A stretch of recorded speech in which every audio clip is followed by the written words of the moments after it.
প্রিয় শিক্ষার্থী বন্ধুরা, আসসালামু আলাইকুম ওয়া রাহমাতুল্লাহ। এনএসএন একাডেমির পক্ষ থেকে তোমাদেরকে জানাই অভিনন্দন। এখন আমরা দেখব তোমাদের বিজ্ঞান বইয়ের 41 পৃষ্ঠার সমাধান। তো 41 পৃষ্ঠার আমাদের একদম টপের মধ্যে এখানে আমরা দেখতে পাচ্ছি যে একটা বক্স দিয়েছে, বক্সটি সমাধান করতে হবে। আর যেটার ইনস্ট্রাকশনটা হচ্ছে যে আমাদের 40 পৃষ্ঠার মধ্যে দেওয়া হয়েছে। তো চলো আমরা হচ্ছে যে ইনস্ট্রাকশনটা পড়ি কি বলা হয়েছে। তো এখানে বলা হয়েছে যে চলো এবার আমরা গতির পরিমাপ করা শিখে নেই। এটা হিসাব করা খুবই সহজ। দৌড় প্রতিযোগীরা প্রতি 1 সেকেন্ডে যে দূরত্ব অতিক্রম করেছিল সেটি হচ্ছে যে তাদের বেগ।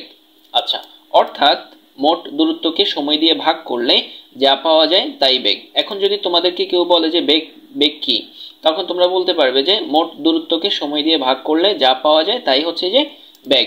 তার মানে হচ্ছে যে এই যে ছাত্রছাত্রী যারা হচ্ছে যে প্রতিযোগিতা অংশগ্রহণ করেছে তাদের যেই দূরত্ব আছে, এই যে যেই দূরত্বটা এখানে বলা হয়েছে কি যে হচ্ছে দূরত্বকে সময় দিয়ে ভাগ করলে, তার মানে হচ্ছে কি এই যে আমরা এখানে দেখতে পাচ্ছি এই যে দূরত্ব, এই দূরত্বটাকে যদি আমরা সময় দিয়ে এই সময়টা দিয়ে যদি ভাগ করি তাহলে হচ্ছে যে আমরা যেটি পাবো সেটি হচ্ছে যে বেগ।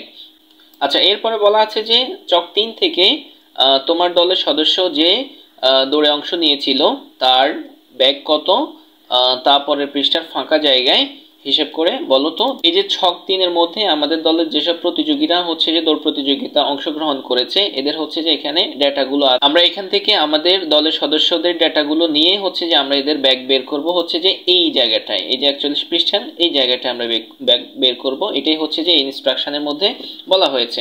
তো চলো এটা হচ্ছে যে আমরা আমাদের আনসার সেকশনে খুবই সুন্দরভাবে তোমাদের জন্য রেডি করে রেখেছি। চলো আমরা এখন আমাদের আনসার সেকশনে চলে যাব ইনশাআল্লাহ।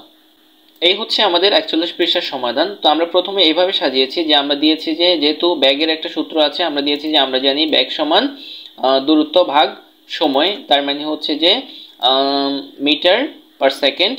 আচ্ছা, এরপরে আমরা লিখেছি যে আমাদের দলের সদস্য প্রথম যে সে হচ্ছে যে মোহাম্মদ খালেদ হোসেনের ব্যাগ আমরা দিয়েছি। তো যেহেতু সূত্র হচ্ছে যে দূরত্ব ভাগ সময়, এরপরে হচ্ছে যে তার দূরত্ব হচ্ছে যে 100 মিটার আর হচ্ছে যে ভাগ, তারপরে আমরা দিয়েছি হচ্ছে যে 12.55 সেকেন্ড সময়। এবার হচ্ছে যে এই 12.55কে দিয়ে আমরা হচ্ছে যে কি করছি 100কে ভাগ দিয়েছি।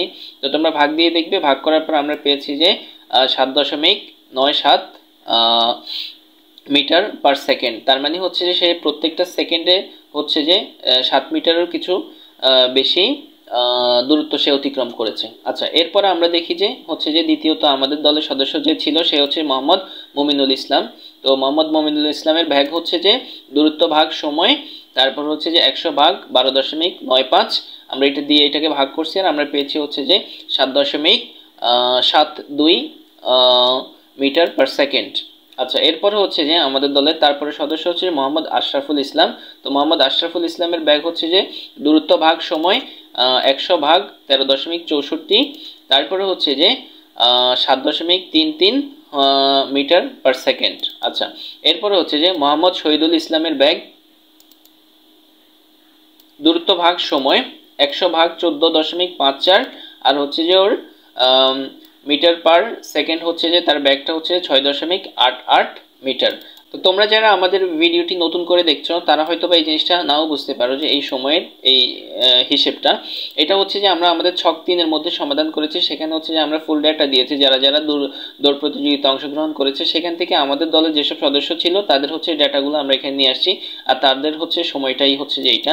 তো তোমরা যদি আমাদের ছক 3-এর হচ্ছে যে ক্লাসটি করো তাহলে তোমরা খুব সহজে এটা বুঝতে পারবে। তো মোটামুটি ডিয়ার স্টুডেন্টস, এই ছিল আমাদের 41 পৃষ্ঠার সমাধান। আশা করি তোমরা বুঝতে পেরেছো। আর হচ্ছে যে আমাদের এখন থেকে এই চ্যানেলেই আসলে ভিডিওসগুলো আপলোড করা হবে। আমাদের আগের চ্যানেলটিতে টেকনিক্যাল কিছু ত্রুটির জন্য আমরা ভিডিওস আপলোড করতে আমাদের সমস্যা হচ্ছে, সেই জন্য আমরা ভিডিওগুলো এই চ্যানেলে এখন থেকে আপলোড করবো ইনশাল্লাহ। তো তোমরা আমাদের সাথে থাকবে এটাই আমরা প্রত্যাশা করি। ভালো থাকবে, সুস্থ থাকবে। আসসালামু আলাইকুম ওয়া রাহমাতুল্লাহ।